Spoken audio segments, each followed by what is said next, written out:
Hello bachcho, let's read this question. The question says a current is flowing in a hexagonal coil of side shown in figure. Find the magnetic field induction at the center of the coil. और यहाँ पे हमें 4 options दिए गए हैं. Option A √2 mu naught I divided by pi A. Option B is √3 mu naught I divided by pi A. And option C is 2 pi a divided by √3i, and option D is mu naught I divided by pi a. So जो हमारा की concept होगा to solve this question is the formula of magnetic field जो हम इस figure में use करेंगे. That is B is equal to mu naught I divided by 4 pi multiply to D the whole multiply to cos theta 1 plus cos theta 2. यहाँ पे जो theta 1 and theta 2 होगा ये हम फिगर के थ्रू फाइंड आउट करेंगे theta 1 and theta 2 की value. So according to question एक हेक्सागोनल कॉइल है जिसे हम कंसीडर कर रहे हैं, तो हम फॉर्म कर लेंगे कुछ इस तरीके से. तो ये हमारी हेक्सागोनल कॉइल हमने फॉर्म कर ली है. नाउ यहाँ पे हमें पॉइंट्स दिए गए हैं. इसे ई, इसे F, G, H, C and D. And here is the point N and that is I. एंड जो सेंटर है उसे ओ कंसीडर किया गया है. सो नाउ अब हम इसे सिंप्लीफाई करने के लिए इसे हम कंसीडर करेंगे. हमारी ये वायर नंबर 1 है, ये 2 है, ये 3 है, ये 4 है, ये 5 है एंड ये 6 है हमारी वायर. सो अगर हम वायर नंबर 1 को कंसीडर करें तो यहाँ पे जो हम डिस्टेंस सपोज कर लेते हैं कि इसका जो डिस्टेंस है centre say that is D, और हमें इसकी लेंथ गिवन है जो फाइनाइट लेंथ है दैट इज ए. सो जो फॉर्म अब हमें मैग्नेटिक फील्ड फाइंड आउट करनी है, तो इसके लिए जो हमारी मैग्नेटिक फील्ड का फॉर्मूला होगा that is B1 is equal to mu naught I divided by 4 pi multiply to D the whole multiply to. तो ये जो वायर है ये दो एंगल फॉर्म कर रही है. दिस साइड से ये 60 डिग्री फॉर्म कर रही है एंड दिस साइड से भी ये 60 डिग्री का एंगल फॉर्म कर रही है. सो ये हो जाएगा हमारा formula cos theta 1 plus cos theta 2, क्योंकि ये दो एंगल फॉर्म कर रही है. सो नाउ अब हम इसे फर्दर सॉल्व करेंगे और थीटा 1 और थीटा 2 की वैल्यू पुट करेंगे.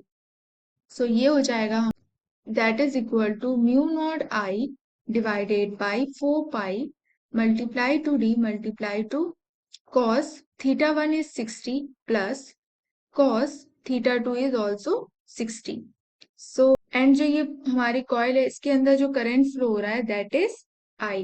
सो अगर हम यहाँ फर्दर सॉल्व करें तो ये हो जाएगा हमारा mu naught I divided by 4 pi multiply to D the whole multiply to the value of cos 60 is 1/2 plus 1/2. तो यहाँ से ये 1 हो जाएगा, तो हमें मिल जाएगी magnetic field at of first wire is mu naught multiply to I divided by 4 pi D.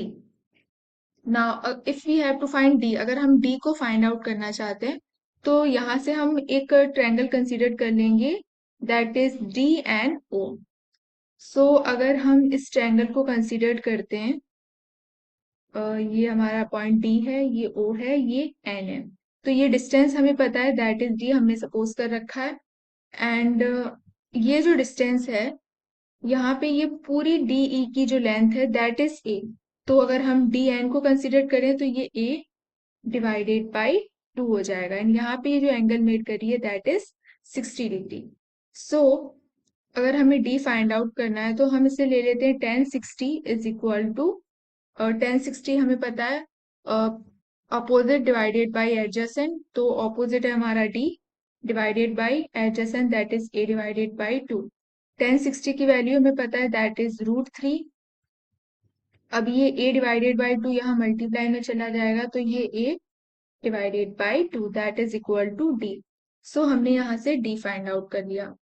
अब हम इसे इस फॉर्मूला में पुट करेंगे तो ये हो जाएगा हमारा mu naught I divided by 4 pi and d की वैल्यू हमें पता है दैट इज √3 मल्टीप्लाई टू ए, ये डिवाइड में है तो ऊपर मल्टीप्लाई में हो जाएगा, दैट इज 2।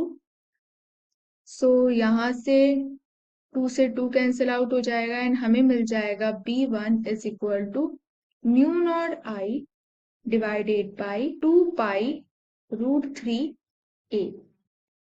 तो हम मैग्नेटिक फील्ड B1 की हम इस तरीके से भी लिख सकते हैं, that is mu naught I divided by 2√3 pi a। Now अगर हम क्वेश्चन में देखें तो इसमें सेम करंट फ्लो हो रहा है, और अगर हमें मैग्नेटिक फील्ड की डायरेक्शन देखनी है तो इसे हम by using right hand thumb rule देख सकते हैं कि जो अगर हम वायर पे अपनी कर्ल करते हैं फिंगर्स को, और तो अपवर्ड डायरेक्शन में हमें करंट शो होगा, एंड जो कर्ल करेंगे तो जो हमें मैग्नेटिक फील्ड की डायरेक्शन शो होगी that is inside the plane. So ये इनसाइड द प्लेन होगी मैग्नेटिक फील्ड की डायरेक्शन। और अगर हम देखें तो सबका डिस्टेंस सेम है सेंटर से वायर का, दैट इज इसके लिए भी डी है, इसके लिए भी डी है, वायर नंबर 4 के लिए भी डी डिस्टेंस है, एंड सबका सेम डिस्टेंस है, तो हम कह सकते हैं मैग्नेटिक फील्ड भी सबके लिए सेम होगी। सो हम ऐसे कह सकते हैं that B1 is equal to B2 is equal to B3 is equal to B4 is equal to B5 and that is equal to B6। तो हम ये कह सकते हैं मैग्नेटिक फील्ड सेंटर पे होगी that is equal to 6 time of B1। तो हम यहाँ पे B1 पुट कर लेंगे, that is mu naught I divided by 2√3 pi a। So 2 से ये कैंसिल आउट होगा, दैट 3 आ जाएगा, एंड जो अंडर रूट 3 होता है, 3 को हम इस तरीके से भी लिख सकते हैं that under root 3 multiply to under root 3 is equal to 3 as we know that. So यहाँ से अंडर रूट 3 कैंसिल आउट हो जाएगा and we will get under root 3 times mu naught I divided by pi a। So ये हमारा final answer हो जाएगा। So जो magnetic field होगी इंडक्शन की at the centre that is √3 times mu naught I pi a। तो हमारा option number B correct हो जाएगा। Hope you understood it well. Best of luck.